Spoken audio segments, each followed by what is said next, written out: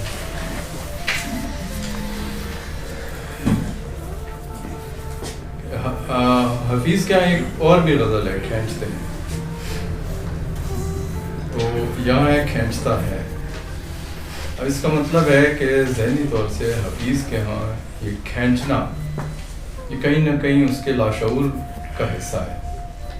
کسی شاعر کی کو سمجھنے کے لیے آپ اس کی ڈکشن کو بھی کبھی کبھار دیکھیں.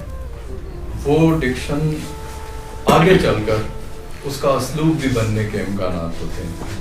اور کوئی شاعر اگر صاحب اسلوب یا اس کے قریب بھی پہنچ جائے, مثلا اظہار الحق کے بارے میں ایک رائے ہے کہ اس کی اپنی ایک ڈکشن ہے, تو بعض لوگ یہ حفیظ وغیرہ ہی اس کو صاحب اسلوب بھی قرار دیتے ہیں. میرے یہاں میں مانوں نہ مانوں لیکن بہرحال ایک بہت بڑا طبقہ ان کو صاحب اسلوب شاعر کہتا ہے اس علاقے سے. تو اس طرح آپ اشر صاحب کے یہاں دیکھیں تقریباً 50-60 ایسے لفظ ہیں جو بڑے تواتر کے ساتھ ان کے اس میں آتے ہیں. اسی طرح حفیظ کے یہاں جب ہم دیکھتے ہیں تو یہ اس لائن پہ جا رہا ہے جہاں یہ اپنا اسلوب بنا سکے. لیکن میرا خیال ہے کہ حفیظ کا دوسرا مصرع پہلے مصرے کی نسبت زیادہ رواں ہوتا ہے, لیکن غزل تقاضا کرتی ہے پہلے مصرے کے بڑے ہونے کا. پہلا مصرع بڑا ہونا میں بڑی بات ہونی چاہیے یا دوسرے مصرے میں بڑی بات ہونی چاہیے, یہ تو آپ سب جانتے ہیں کہ پہلے مصرے میں شاعر دعویٰ کرتا ہے, دوسرے مصرے میں وہ دلیل دیتا ہے, تو ایک آسان طریقہ ہے. لیکن وہ دعویٰ کرنے والی جو لائن ہے وہ اتنی طاقتور ہو کہ وہ سٹیج بنا دے اور آپ کے سننے والے یہ توقع کریں کہ اب یہ کیا کہے گا. دعویٰ تو اس نے کر دیا, اب اس مسئلے کو اب یہ دیوار پہ چڑھ گیا. ایسا تو نہیں ہے کہ میں اس دیوار پر چڑھ تو گیا ہوں, تارے کون اب دیوار پر سے. تو بعض لوگوں کے ساتھ یہ ہو جاتا ہے. بقول کراچی والے شاعر تھے, ان کا شعر ہے جون ایلیٹ. تو مثلا گاہ, ایک تو گاہ کا لفظ ہے, اس کے معنی کیا ہے؟ گاہ ایسا تو نہیں ہے کہ ایک دفعہ, گاہ ہے کبھی کبھار, ونس ان اے بلو مون, یہ گاہ ہوتا ہے. تو یہاں جو جس معنوں میں استعمال ہوا ہے وہ ہے کہ ایک دفعہ ہم بیٹھتے ہیں اور ایک دفعہ گمان, یعنی ایک تواتر سے. گاہ تواتر نہیں ہے, گاہ ویری ریئر ہے, کبھی کبھار ہے. اس میں میں تھوڑا سا ایڈ کروں گا, معذرت آپ کی بات میں کہ گاہ شاید کبھی کبھار ہے, کہ گاہ کسی بھی لمحے یعنی کبھی ہو جاتا ہے. جی ہاں, لیکن ایک دفعہ تو یہاں گاہ آ رہا ہے تواتر کے معنی میں کہ یوں ہوتا ہے پھر یوں ہوتا ہے, یوں ہوتا ہے پھر یوں ہوتا ہے, اور دشت کے پار کوئی خالی مکان کھینچتا ہے. اب یہ دوسرا مصرع دیکھیں جتنا طاقتور ہے, پہلے مصرے میں وہ بات نہیں ہے. پھر بیٹھنے کے ساتھ آپ جب صنعت تضاد لگاتے ہیں تو کیا لگاتے ہیں؟ بیٹھنے کے ساتھ کھینچنا تو نہیں آتا, بیٹھنے کے ساتھ اٹھنے کا. تو گاہ ہم بیٹھتے ہیں, اب وہ اٹھنے کی کوئی بات ہونی چاہیے تھی یا کھینچنے کی بات چلی آئی, تو اس میں مطلب قابل گرفت ہے. البتہ دوسرا مصرع دشت کے پار کوئی خالی مکان کھینچتا ہے, تم پورا ایک افسانہ ہے. دشت کے پار ایک خالی مکان ہے کیا؟ بھوت بنگلے جیسی چیزوں پر لوگوں نے, قاسمی صاحب کے یہاں کئی افسانے موجود ہیں, کم از کم 2-3 افسانے میرے ذہن میں ہیں.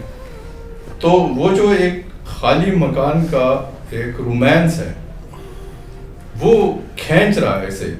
ان کی ایک اور غزل میں بھی ہے کہ وہ اس پار کوئی ہے والی, پوری وہ اسی سسپینس کے اندر وہ اس فضا میں ان کی غزل ہے. تو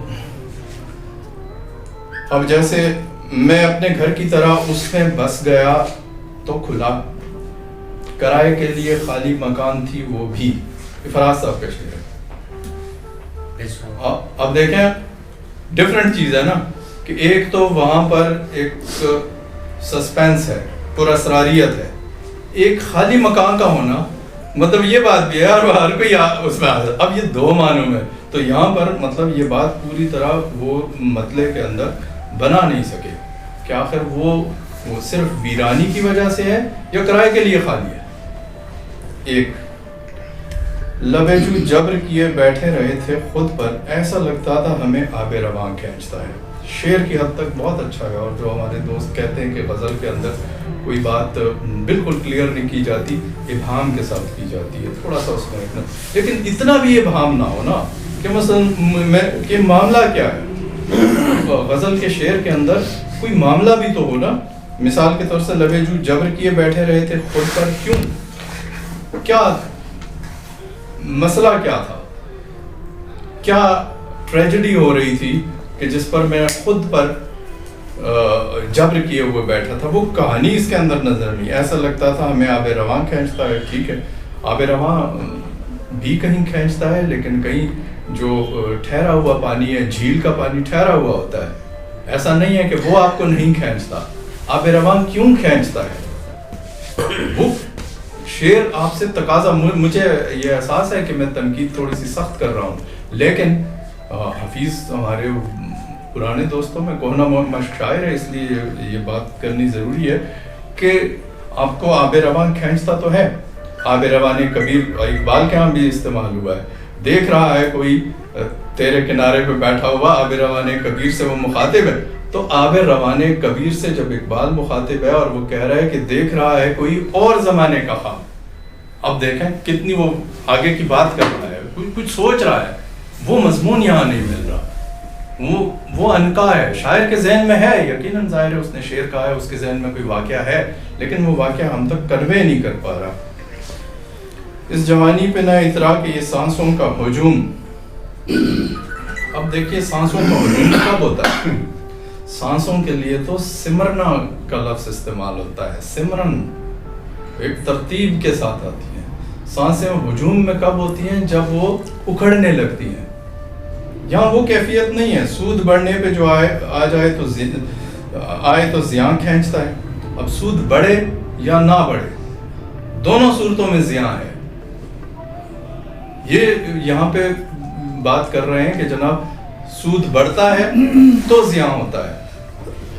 میرا موقف یہ ہے کہ تو چاہے شروع میں ہی ہو، وہ زیاں تو ہے ہی، لاس تو اس کے اندر ہے. یوں تیری سمت کھچے آتے ہیں، کھچے اب دیکھیں آتے ہیں اور جاتے ہیں. کیا آپ اس طرف بیٹھے ہوئے تھے؟ مجھے وہ لطیفہ یاد آ رہا ہے، آپ نے سنا ہوگا کہ اس پٹھان نے کہا کہ پٹھان کو کہا کہ یار وہ انگریزی میں یہ بتاؤ کہ ادھر آؤ کا ترجمہ کرو. تو اس نے کہا کہ کم ہیئر. اس نے کہا اچھا یہ کہو کہ ادھر جاؤ. تو پٹھان خود ادھر چلا گیا اور کہتا ہے کم ہیئر. تو یہ تو وہ کیفیت ہے کہ آپ دیکھیں کھچے آتے ہیں اور کھچے جاتے ہیں کے اندر آپ کو فرق، آپ اس طرف اس اینڈ پہ ہیں، اس سے بات کر رہے ہیں.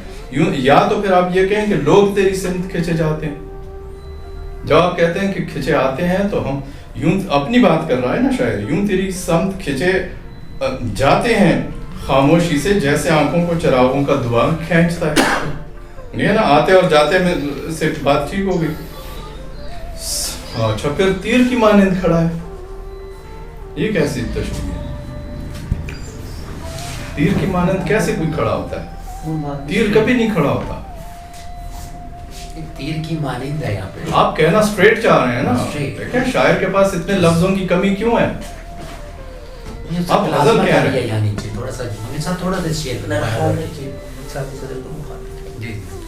یوں تیری سمت سامنے تیر کی مانند کھڑے رہتے ہیں، ذرا ہٹتے ہیں تو ابرو کی کماں کھینچتا ہے. ٹھیک ہے، دوسرا مثال بہت پاورفل ہے، لیکن پہلی اس میں تشبیہ غلط ہو گئی. ایک مدت سے وطیرہ پر شہزاد عادل صاحب نے اعتراض کیا. میں بھی ان سے پوچھنا چاہ رہا تھا آپ کے توسط سے کہ املا تو میرے خیال سے تو ٹھیک ہے، اب اگر ان کے یہاں کوئی الجھن ہے تو وہ ہم بات کر لیں گے. بات کرتا ہوں تو آ کر وہ میرے خیال سے یہ شعر اس غزل کا بیت الغزل ہے. بہت اچھا شعر ہے، اگرچہ یہ بڑا شعر نہیں ہے. بڑا شعر اس لیے نہیں ہے کہ اس موضوع پر بے شمار شعر موجود ہیں. مثال کے طور سے چلو اپنا جگر آزمائیں تو تیر آزما، ہم جگر آزمائیں. تو جب ایسے شعر موجود ہیں تو اس شعر کی ویلیو کہاں ٹھہرے گی؟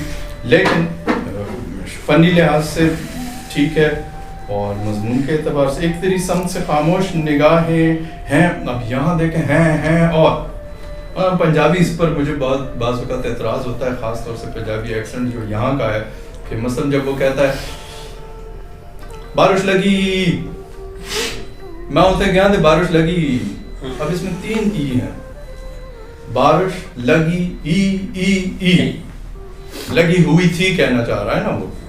تو اب اردو میں تو دیکھیں لگی ہوئی تھی الگ الگ لفظ ہے، پنجابی میں وہ کہہ رہے ہیں بارش لگی، میں کہتے بارش لگی.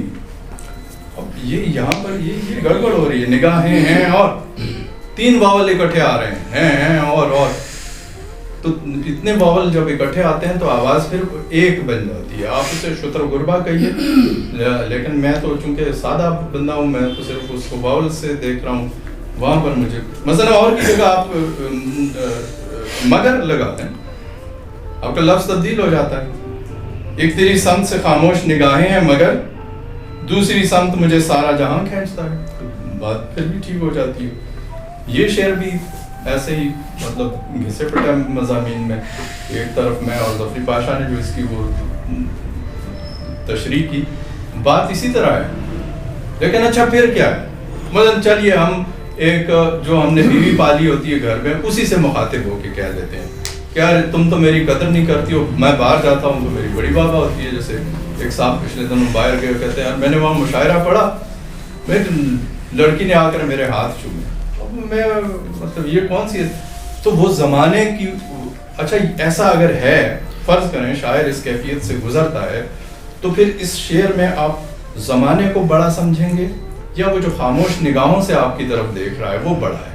آپ اس کے اندر فیصلہ نہیں کر پا رہے. شعر کے اندر آپ چیف جسٹس کا فیصلہ ہوتا ہے، اس کے اندر اتنی ٹھوس بات ہوتی ہے کہ اب سے صدیوں بعد تک بھی وہ ایک ظفر پاشا جس طرح کہہ رہے تھے کہ ٹھکا ہوا شعر یا بات ادھم کہہ دینا، وہ فیصلہ کن انداز نہیں ہے، ہم اس میں سے اخذ نہیں کر سکتے. تو اس میں خاموش نگاہوں والا بہتر آدمی ہے، بڑا آدمی ہے، یا وہ جو زمانہ ہے وہ بڑا آدمی ہے. تو فی الحال مجھے یہ کہنا تھا. بہت شکریہ. جناب صدر ایک چھوٹی سی بات. جی جی راؤ صاحب درمیان میں کہوں گا نہیں آپ میں شاعری جو ہے لٹریچر جو ہے دریا میں جو لہریں بہ رہی ہیں ان پر ایک چلتا ہوا کہ کشتی یا کوئی جہاز کی ہے منزل مقصود پر پہنچا، ایسے ہی ان لہروں کے ساتھ بہنا شاعری لٹریچر ہے. تو اس کی کوئی منزل مقصود ہونا ضروری نہیں ہے، بس احساسات کی ٹرانسفر ہونی چاہیے، کمیونیکیشن ہونی چاہیے احساسات کی، کہ ایک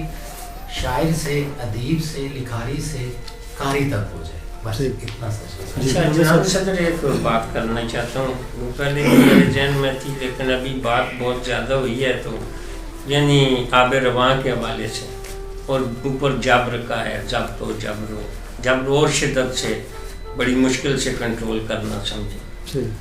تو انہوں نے جبر کیا ہوا تھا اپنے اوپر اور آنسو ان کو کھینچ رہے تھے کہ عمرے چلے آ رہے تھے. مطلب کوئی غم تھا نا جس پہ وہ ضبط کیے بیٹھے تھے، اور ایک آب رواں تھا جو انہیں کھینچ رہا تھا. یعنی اس میں ایک نکتہ یہ بھی ہو سکتا ہے. وہ غم کیا تھا صاحب صدر؟ یہی تو یہ تو لبے جو گفتگو ہو رہی ہے، تو وہ بیٹھے ہوئے تھے جیسے دیکھیں تھا، لیکن وہ غم کیا تھا؟ اچھا پھر آب رواں کیا وہ اس لیے بیٹھے تھے کہ یار جب آپ کبھی آب رواں کے قریب بیٹھے نا، دریا کے قریب، کبھی کبھی آپ کا اس میں اچھل کے کود جانے کو دل کرتا ہے، لہریں آپ کو کھینچتی ہیں، آپ کو محسوس ہوتا ہے، اس تجربے سے گزرے تو آپ کو احساس ہونا کہ اچھا یار وہ یہ سوچ رہا ہے کہ میں ان لہروں کی نظر کر دوں خود، اتنا وہ اگر مایوس ہے تو پھر وہ، جبکہ آب رواں کے اندر ایک خوبصورتی بھی ہے. تو اب وہ بات واضح نہیں ہو رہی. یہ تو میرے فاضل ملاقات کا خیال ہے کہ واضح نہیں ہو رہی، واضح بالکل ہو رہی ہے. خود ہی کہہ رہے ہیں کہ یہ اگر وہاں کھینچتا ہے جب بیٹھے ہوئے تو جب خود ہی وضاحت دے رہے ہیں تو یہ اقرار برائے اعتراض ہی جس کو کہا جائے گا.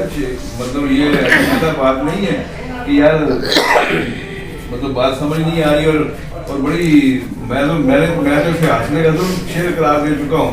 تو مطلب ایسا ہی ہے کہ اپنی رائے ضرور دینی چاہیے اور اس پہ اسٹریس نہیں کرنا چاہیے. جی بالکل رائے ہی مقصد ہے. صدر دیکھیں نا صاحب صدر شہزاد عادل صاحب فرما رہے ہیں اسٹریس نہیں کرنا چاہیے. یہ وہ اسٹریس کر رہے ہیں ہم نے اپنی بات کر دی ہے, بات ختم ہو گئی ہے, وہ اسٹریس کر رہے ہیں. چلیے بات کو آگے وہ بات کر رہے ہوتے ہیں جو ہم وہی عمل وہی برائی ہم خود کر رہے ہوتے ہیں اور کہہ رہے ہوتے ہیں یہ بولنا بری بات ہے. یہ الگ بحث کی طرف گفتگو جاری ہے. ابھی ہم تو اس لیے جب کوئی بھی نقاد یہ کہے کہ ایسا نہیں ہونا چاہیے, ایسا ہونا چاہیے, تو اس کا مطلب ہے کہ ہم پھر کیا ابھی ہم غزل پہ بات مکمل کر لیں تو انشاءاللہ پھر آگے بڑھتے ہیں. جی جناب صدر, غزل کا مطلب پڑھیں تو ایک خوبصورت تاثر ملتا ہے, اور یہ بھی ہمیں پتہ چلتا ہے کہ اس میں ہمیں روایت کا عنصر بھی ہے اور جدت کا عنصر بھی ملے گا آگے غزل میں. تو گاہ ہم بیٹھتے ہیں گاہ گماں کھینچتا ہے, دشت کے پار کوئی خالی مکان کھینچتا ہے. بول تو جناب صدر یہ ایک کھینچتا ہے, میں نے بہت کم دیکھی ہے ردیف, اور یہ بڑی اچھی بات ہے کہ انہوں نے اس ردیف میں لکھی, اور اس ردیف میں لکھنا کوئی بہت آسان بات بھی نہیں میرے خیال میں. تو گاہ کی بات ہوئی تو میں بھی سمجھتا ہوں گاہ کا مطلب کبھی کبھار ہی ہوتا ہے.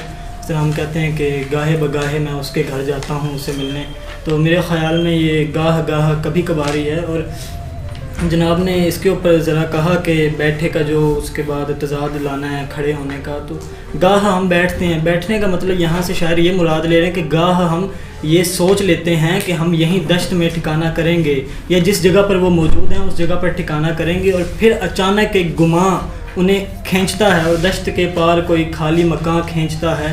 تو اس میں وہ طلسماتی کیفیت ہے, اور ایک بہت سے ادیب جو ہوتے ہیں یہ شاعر ایک اپنا رومانس ہوتا ہے پرانی حویلیوں کا, ویران جگہوں کا. جس طرح ایک ادیب کہتے تھے کہ مجھے ہمیشہ سے سڑک کے کنارے فٹ پاتھ پر سنسان اندھیرے میں ڈوبی ہوئی فٹ پاتھ اور درختوں سے وہ ڈھکی ہوئی فٹ پاتھ پہ چلنے کا بہت مزہ آتا ہے, ہمیشہ سے مجھے ایسی جگہ پسند رہی ہیں. تو یہ اپنا اپنا رومانس ہوتا ہے اس حوالے سے. تو یہ بڑا خوبصورت شعر مجھے لگا کہ ایک اس کے اندر ایک حیران کن بات آئی ہے اور ایک طلسماتی کیفیت آئی ہے. اور اس کے بعد جو لبے جو جبر کیے بیٹھے رہے تھے خود پر, ایسا لگتا تھا ہمیں آب رواں کھینچتا ہے.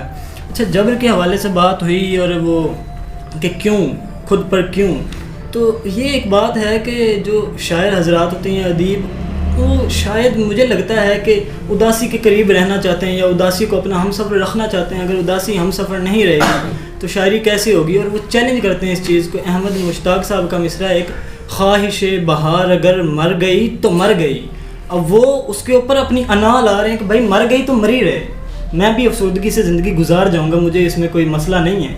تو اور اگر افسردگی نہیں ہوگی تو شاعری میں بھی سہل پسندی نہیں آپ کو دیکھنے کی ملے گی, شعر آپ کیسے کہیں گے. اور شاعری کے دوران میں نہیں سمجھتا کہ آپ کو ہمیشہ مثبت رہنے کی کوشش کرنی چاہیے, یا آپ یہاں پہ شعر کہہ رہے ہیں نہ کہ آپ اخلاقیات کا درس دے رہے ہیں.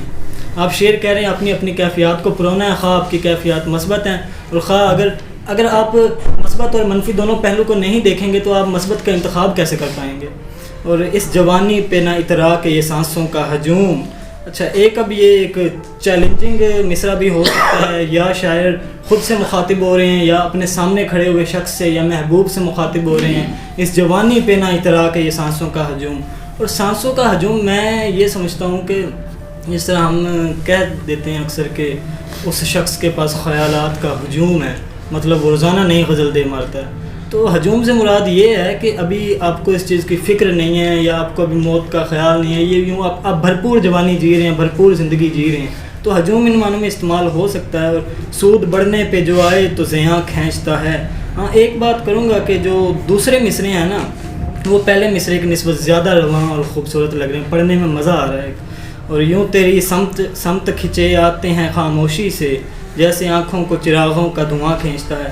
ہاں, کھینچے آتے اس پہ تھوڑا سا اعتراض کیا جا سکتا ہے, کیونکہ کھینچے جاتے یا تو دوسرے پہلو میں دیکھیں, اگر تو شاعر محبوب کے بالکل سامنے کھڑے ہوئے ہیں اور پھر اسے کہہ رہے ہیں, اب فزیکل تو وہ ان کے سامنے ہی کھڑے ہیں, لیکن روحانی طور پہ یا ایک جو محبت کا جذبہ انہیں ان کی طرف کھینچ کے بار بار لے آتا ہے, تو ہم اس حوالے سے بھی کہہ سکتے ہیں کہ اس طرح بھی ٹھیک ہے. آپ یوں کہہ لیں کہ شاعر محبوب کے سامنے کھڑا ہو کے اسے مخاطب کر رہا ہے, یوں تیری سمت کھچے آتے ہیں خاموشی سے, جیسے آنکھوں کو چراغوں کا دھواں کھینچتا ہے. یہ آپ مخاطب ہونا کہہ سکتے ہیں محبوب سے, اور آتے بھی ٹھیک ہے. پہلے تاثر میں آپ کو لگتا ہے کہ جاتے کہہ سکتے ہیں, لیکن بعد میں غور کریں تو سمجھ آ جاتی ہے. اور سامنے تیر کی مانند کھڑے رہتے ہیں, ذرا ہٹتے ہیں تو ابرو کی کماں کھینچتا ہے. یہ بڑا روایتی رنگ ہے، اور یہ مجگاں اور یہ ابرو کی کماں وغیرہ بہت سے استاد شعراء نے ایسے چیزیں استعمال کی شاعری میں، اور تیر کے مانند کھڑے رہتے ہیں. آپ کا اصل مقصد تو ہے کہ ایک بالکل سیدھے اسٹریٹ کھڑے رہتے ہیں، جیسے ہم اکثر استعمال کرتے ہیں کہ بھائی اس کی گردن میں تو سریا ہے. اب اصل میں تو اس کی گردن میں سریا نہیں ہے، وہ تھوڑا تکبر ہے، متکبر آدمی ہے. تو یہ اس میں تکبر والی بات نہیں ہو رہی یہاں پہ شعر میں، لیکن ہم یہ اصطلاح باندھ سکتے ہیں، سامنے تیر کی مانند کھڑے رہتے ہیں، ذرا ہٹتے ہیں تو ابرو کی کماں کھینچتا ہے. کیا خوبصورت مصرع دوسرا. ایک مدت سے وتیرہ ہے یہ ہم دونوں کا، بات کرتا ہوں تو آ کر وہ زباں کھینچتا ہے. اس میں کوئی ابہام نہیں، وتیرہ بالکل ٹھیک اپنی جگہ پر، اور نشست و برخاست کے حوالے سے کوئی ابہام اس میں مجھے نہیں معلوم ہو رہا ہے. ایک اچھا شعر ہے. اور ایک تیری سمت سے خاموش نگاہیں ہیں، اور دوسری سمت مجھے سارا جہاں کھینچتا ہے. تو جناب صدر یہ آپ بھی جانتے ہوں گے، تمام احباب جانتے ہیں کہ جو کتاب کی شاعری ہے نا، اس کی جو اہمیت ہے وہ مشاعرے یا نشستوں کی شاعری سے بہت زیادہ ہے. اور ایک کتاب ہی ایک شاعر کے رواں ہونے کا، اور ایک شاعر کن کن چیزوں میں کمالیات رکھتا ہے، تو وہ کتاب ہی اس چیز کا فیصلہ کرتی ہے. اور میں سمجھتا ہوں کہ جس طرح کی یہ غزل ہے، یہ کتاب والی غزل ہے، نہ کہ یہ کسی مشاعرے والی ہے. اور ایک جو آدمی لہجے کی پرکھ رکھتا ہے یا جو پڑھنا جانتا ہے اشعار کو، وہ کہتے ہیں نا کہ شعر پڑھتے ہیں تو شعر کا حق ادا ہو ایسے پڑھو، کیونکہ شعر کا لہجہ بہت اثر رکھتا ہے. تو میں سمجھتا ہوں کہ اس میں کوئی ایسی بات نہیں ہے. ایک تیری سمت سے خاموش نگاہیں ہیں، اور دوسری سمت مجھے سارا جہاں کھینچتا ہے. استعمال کرنا پڑ جاتا ہے اکثر جگہوں پہ، اکثر جگہوں پہ ہوتا بھی ہے، اکثر ہیں کہ تکرار آ جاتی ہے. تو بات وہی کروں گا کہ کتاب کی شاعری کی زیادہ اہمیت ہوتی ہے. اور جب قاری جب شعر پڑھتا ہے تو وہ اس طرح طرزیں لگا کے موسیقیت میں نہیں پڑھتا، وہ سمپل بس پڑھ رہا ہوتا ہے. اور اگر کوئی آدمی لہجے کی پرکھ رکھتا ہے تو وہ بہترین طریقے سے اسے بھی ادا کر سکتا ہے. اس میں ایسی کوئی چیز نہیں. تھوڑی سی میں لمبی چوڑی بات کرنا نہیں چاہتا، اختصار سے بات کرنی بھی چاہیے مجھے. کیوں نہیں چاہتے اور لمبی بات کرنے سے بات اپنا اثر کو بیٹھتی ہے. میرا یہ خیال ہے، میں بھی یہ ساری غزل کیفیت پر لکھی ہے، یہ تجربہ، یہ کوئی واقعاتی غزل نہیں. جہاں تک دوسرے مصرے احباب نے کہا اچھے ہیں، دوسرے مصرے اس لیے اچھے ہیں کہ پہلے مصرے نے دوسرے مصرے کو اچھا بنانے میں کردار ادا. اچھا جناب صدر، دو نقطے اس وقت میں بعض دوست کے حوالے سے شیئر کرنا چاہوں گا. بغیر صاحب نے جو اشارہ کیا تھا، ایک تو یہ تھا کہ کھچے آتے، کھچے آتے جو ہے یہ محاورہ ہے، کھچے آنا. جہاں محاوروں کا استعمال ہوتا ہے وہاں ہمیں یہ احتیاط رکھنی ہوتی ہے کہ محاورہ درست استعمال ہو. کچے دھاگے سے بندے آئیں، کچے دھاگے سے کھچے آئیں گے سرکار بندے. تو اس لیے کھچے آنا بھی محاورہ ہے. دوسرا ایک نقطہ تھا کہ سانسوں کا جو ہجوم کون جگہ پر نہیں ایک اور شعر تھا، کھچے آنے سے کے ساتھ ساتھ تیر کی مانند، تیر کی مانند. تو تیر کی مانند بھی محاورہ ہے کہ تیر کی طرح سیدھا کر دو. ایسے تو یہ جو تیر کی مانند ہے، یہ وہ ہے کہ ہم اتنے فرما بردار اور تابع دار ہو چکے ہیں محبوب کے کہ وہ وہاں محاورہ استعمال ہوتا ہے. جہاں محاورہ ہوتا ہے اس کی نزاکت کے مطابق ہمیں دیکھنا ہوتا ہے کہ یہ محاورے کا استعمال درست آیا ہے یا نہیں آیا. یہاں یہ ڈسکس ہو سکتا ہے، ورنہ تیر از خود سے یہاں کوئی چیز نشاندہی نہیں کرتا سوائے ایک تلازم ہے جو ابرو کی کماں کے ساتھ جڑ رہا ہے. اس میں بہرحال یہ دو حسن ہے، ایک تو محاورے کا ہے اور تلازم کا ہے. جی سر. جناب صدر، میرے خیال میں فاضل دوستوں نے بہت غزل پہ بات کر لی، اور دیر سے بات کرنے کا یہی نقصان ہوتا ہے کہ ساری باتیں تو غزل پہ ہو چکی. میں بھی اضافہ تو نہیں کر سکوں گا، ایک دو چیزیں بس اس میں کرنا چاہوں گا کہ میں نے فاضل شاہد سے بھی یہ غزل سنی، مشاعرے میں بھی، اور آج بھی جب انہوں نے پڑھی تو مطلع میں جب بھی انہوں نے یہ غزل پڑھی، گاہ ہم بیٹھتے ہیں، یہ تنافر، مجھے جو تنافر ثقیل ہے یہ مجھے بڑی بری طرح محسوس ہوا. جی ہوتا ہے، یعنی شاعری ہے نزاکت کا نام، اور جب شعر پڑھتے ہوئے طبیعت پہ گراں گزرتی ہے کوئی چیز تو شعر کی اپنی خوبی جو ہے، وہ حسن جو ہے وہ کھو بیٹھتا ہے. تو یہاں پہ بھی یہ گاہ ہم بیٹھتے ہیں تو یہ مجھے بڑی بری طرح محسوس ہوا۔ علی شار بنگش نے یہاں پہ نقطہ اٹھایا تھا، بعض جگہ پہ تو سمت تضاد بھی لائی جائے گماہ اور یقین کی تو وہاں پہ بھی شعر نہیں بنتا، لیکن بعض جگہ پہ ہم نے دیکھا کہ گماہ کے ساتھ یقین کا شعراء نے لکھے تو بڑے کمال کے اشعار بھی نکالے۔ یہاں پہ بھی مجھے وہ چیز سمت تضاد جو ہے اس کی کمی محسوس ہوئی کہ شاعر اگر کوئی یقین کے ساتھ ہی بات کرتے نا کہ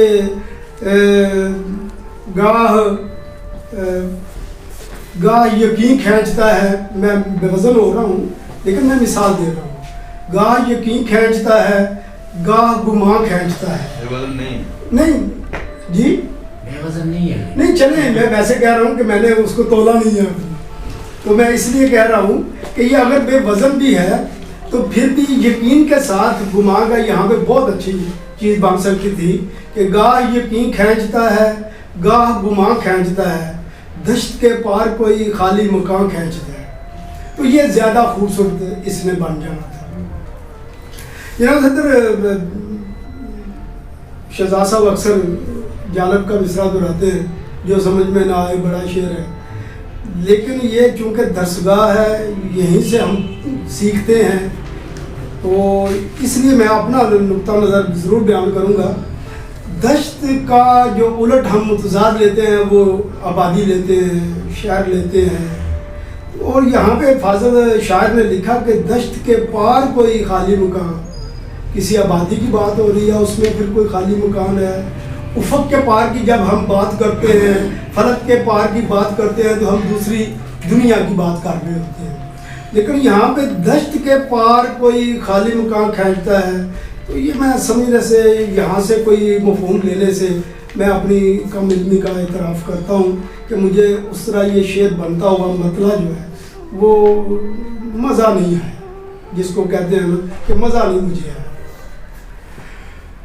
لبے جو جبر کیے بیٹھے رہے تھے خود پر، درست ہے کہ یہ سہولت اگر پیر و مرشد غالب لیتے ہیں تو یہاں پہ اگر فیض نے یہ رعایت حاصل کی ہے لبے جو کہنے کی، یا آگے جا کے انہیں ذرا ہٹتے ہیں تو یہ رعایت تو ہے، لیکن یہ کونا مشق ہیں، یہ بھی کر سکتے ہیں، یہ اگر رعایت نہ لے تو یہ زیادہ یہاں پہ مناسب ہوگا۔ لبے جو جبر کیے بیٹھے رہے تھے خود پر، ایسا لگتا تھا ہمیں آب رواں کھینچتا ہے۔ دوسرے شعر پہ جناب صدر میں نے بہت ڈیپلی اس کو دیکھا تو میری جو فوکس کرتی ہے چیز مجھے، میرے دھیان کو، وہ آب رواں ہے۔ آب رواں پینٹ کرتا ہے رومانوی منظر کو، تو وہاں پہ جبر کا یہاں پہ استعمال مجھے بھی بلا جواز لگا، اور یہ مضمون کو مجھے خراب کرتی ہوئی چیز جبر کے ساتھ آب رواں جو ہے وہ، یہ مجھے شعر اس حوالے سے، جبر کے حوالے سے پسند نہیں آیا۔ یہاں سے چوتھے شعر پہ میں بات کروں گا، یوں تیری سمت کھنچے آتے ہیں خاموشی سے۔ راؤ صاحب نے نقطہ نظر اپنا بیان کر دیا علی شار بنگش کے حوالے سے، تو یہاں پہ مجھے عیب نظر نہیں آتا، کھنچے آتے ہیں یا کھنچے جاتے ہیں، یہ مجھے عیب نظر نہیں آتا، لیکن جو انہوں نے تشبیہ دی ہے وہ مجھے خلاف واقعہ ایسا لگا کہ جیسے شاعر کا مشاہدہ بھی کمزور ہے اور شاعر کا تجربہ بھی، کہ چراغوں کا دھواں کھینچتا کر دے، یہ تو بیزار کر دیتا ہے، یہ کھینچتا نہیں ہے، کھینچنے والی چیز میں کشش ہونی چاہیے۔ تو یہاں پہ مضمون جو ہے وہ رومانوی لاتے ہوئے کہ یوں تیری سمت کھینچے آتے ہیں خاموشی سے، جیسے آنکھوں کو چراغوں کا دھواں کھینچتا ہے، تو یہ مجھے خلاف واقعہ چیز نظر آئی جو انہوں نے تشبیہ ہم کہی ہے۔ باقی پانچواں شعر بھی ٹھیک ہے، ابرو کی کما اچھا مضمون ہے، اس پہ میں زیادہ اس پہ بات نہیں کروں گا۔ وطیرہ پہ بات شہزاد عادل نے کر دی املا کے حوالے سے، تو یہاں پہ بھی چھٹے شعر میں بھی کہ بات کرتا ہوں تو آگ کر وہ زبان کھینچتا ہے، جیسے بات ہو رہی ہے کہ ایک کافی دور فاصلے پہ بندہ کھڑا ہے تو پھر وہ آگ زبان کھینچتا ہے بات کرتا ہوں تو۔ اور ویسے بھی یہ مضمون جو ہے ذرا اس کو دیکھیے گا کہ یہ وطیرہ ہے، جب بھی بات کرتا ہوں تو میری زبان کھینچتا ہے،